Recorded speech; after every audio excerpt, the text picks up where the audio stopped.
I'm Shantae Dickey from the Social Work Department at the University of Wilmington at North Carolina.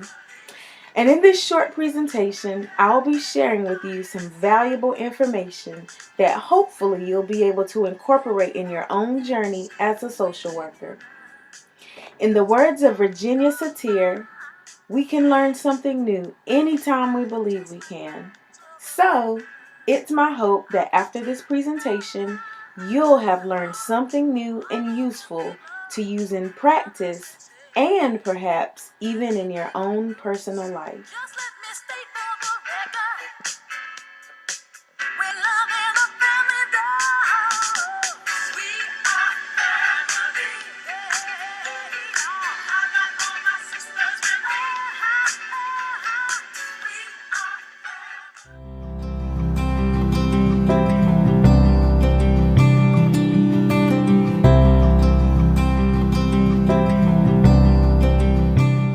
Virginia Satir, often referred to as the mother or pioneer of family therapy, was a key innovator in the field of family therapy. She was a tall, confident, warm, and charismatic woman that often affectionately touched her clients when she talked to them. Believing that people were capable of change and growth, her theory focused on improving communication within the family. She leaned in literally to every word of her clients to fully understand what they were trying to say. Instead of a distant, sterile approach to therapy, she preferred a more empathetic method that focused on emotional connection to promote self-discovery and identification in the client. So, if you're going into a field working with people, you can benefit from the teachings of Virginia Satir.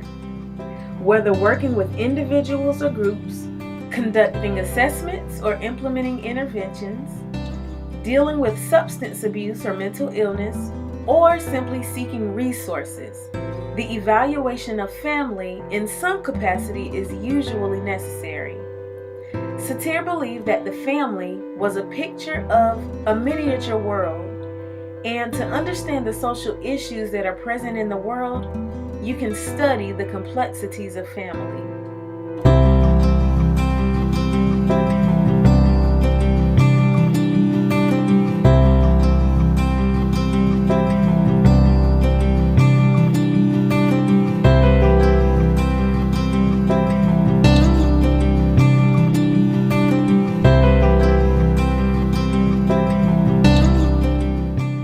Family systems theory, generally speaking, is looking at the family as an operating system with interdependent components.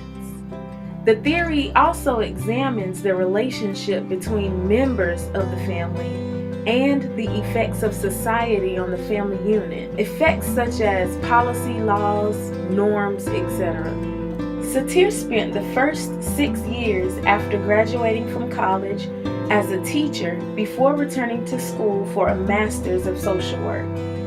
Upon graduating, she began her own practice and eventually found herself working in mental health. It was at this point and in the years to follow that Satir made a foundational discovery.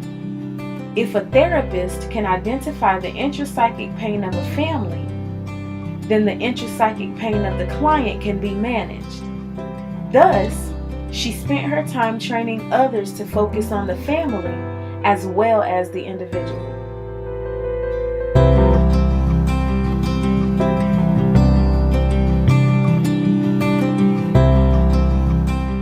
Satir taught that as a therapist, you must connect early in the session to the core of each person.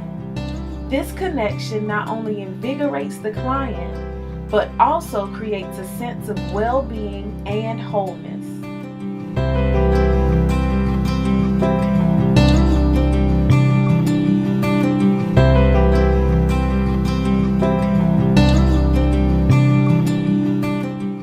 Satir Family Therapy, also known as the Human Process Validation Model, is an experiential approach focused on creating lasting change in its clients. This long-term change made Satir's model unique to others.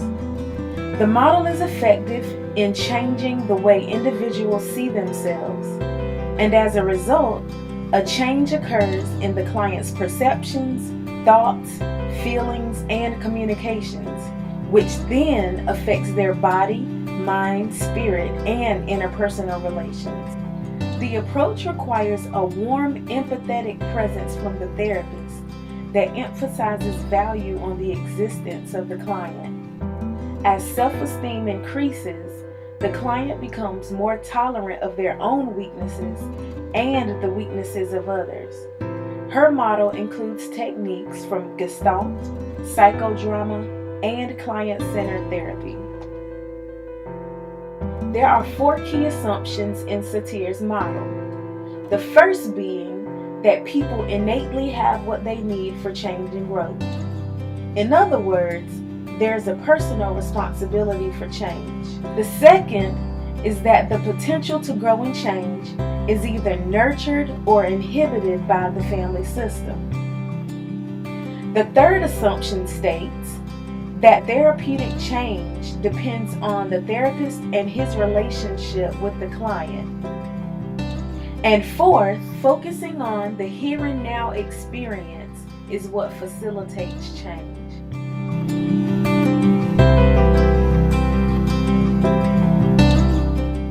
Satir presents that a person's environment consists of self, other, and context.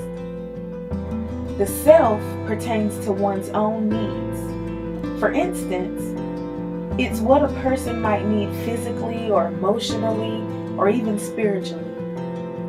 Through what Satir calls the psychodramatic process, individuals become more aware of the different parts of themselves.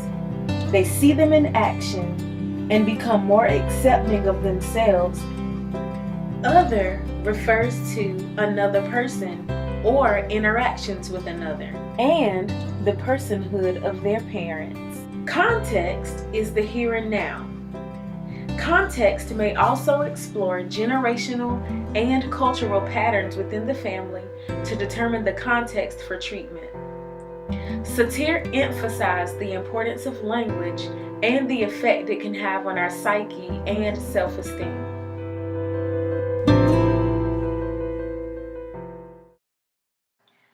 To create a mental illustration, we're going to use a piano as an analogy for the goal of Satir's model.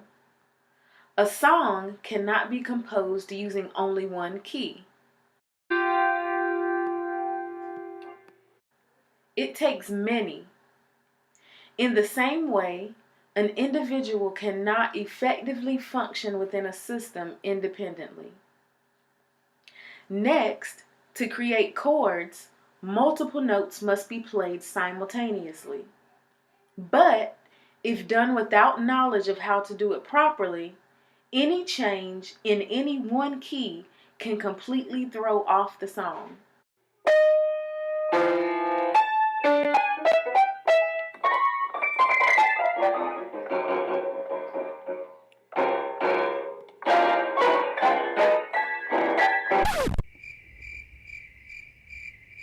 This is what we'll refer to as the dysfunctional family. But, on the other hand, if the piano is skillfully played with an understanding of the impact of every note, a message can be beautifully communicated.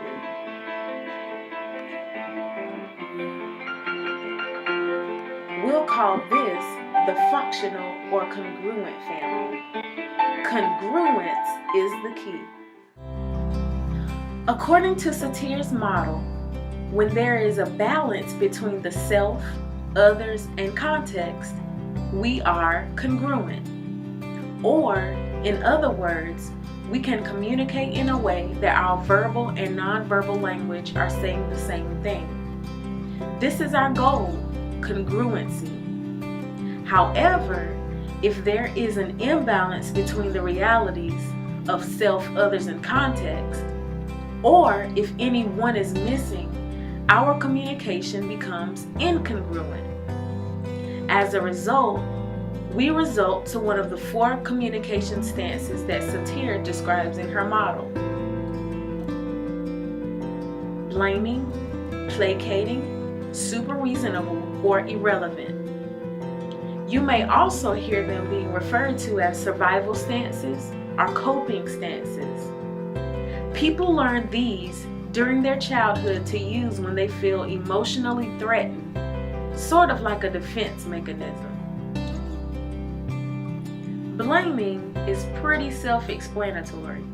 It's your fault and I take no responsibility. In this stance, only the self and context are considered.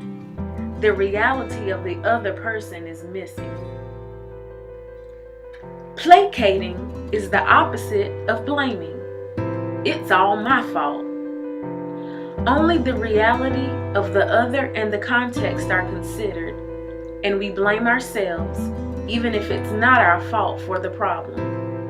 The placator tries to prevent conflict, but only ends up hurting themselves as opposed to dealing with the conflict. Placating is similar to self-denial. The super reasonable stance only considers context, the here and now, the rules. By the book. This is a legalistic or pragmatic method of communicating that completely disregards emotions of self or other. It is guided by the conception that I must be intelligent and professional. The irrelevant communicator, in the same way as the placator, tries to avoid conflict, but does so by changing the subject. Self, other, nor context is acknowledged. He simply pretends that the issue doesn't exist.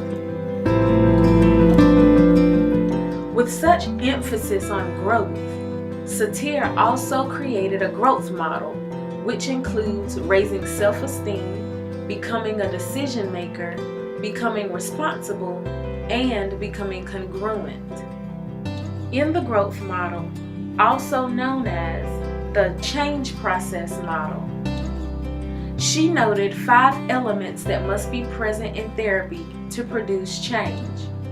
It must be experiential, systematic, directionally positive, change-focused, and there must be a congruent therapist alliance. Clients may progress through a series of 5 stages of change, multiple times throughout the duration of therapy. The first stage, late status quo, is a stage of familiarity where the family operates in a usual, predictable way. The second stage is the introduction of a foreign element, which is presented to shake up the status quo.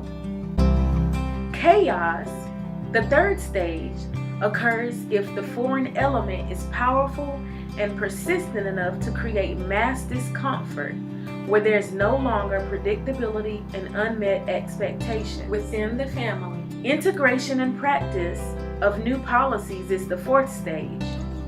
It begins to try out new possibilities. And the fifth stage presents the new status quo.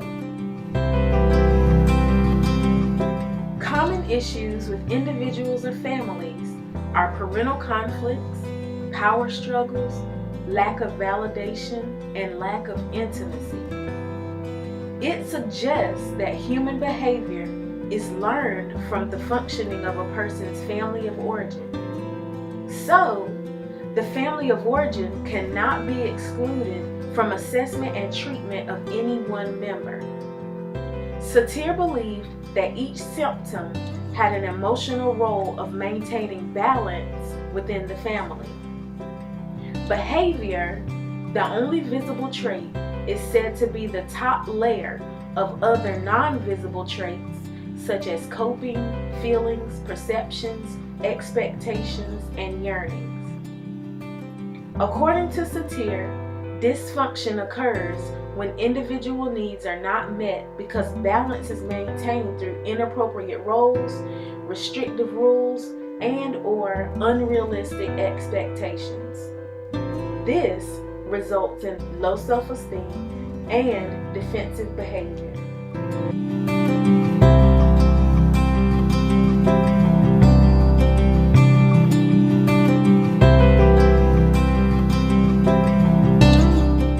As you can see, Satir's model excels, among others, regarding training completion, the therapist-client alliance, and completion of treatment.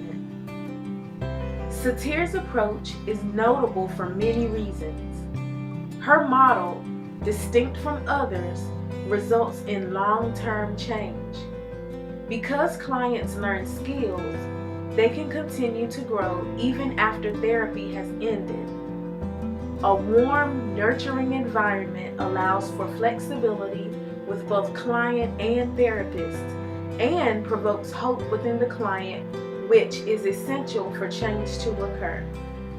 Although her method has many strengths, it is criticized mainly for lacking theoretical structure. It is said that this approach depends highly on a charismatic, warm personality and on an intuition and spontaneity that cannot be taught. Thus, some deduce that her methods work solely because of her magnetic and insightful personality.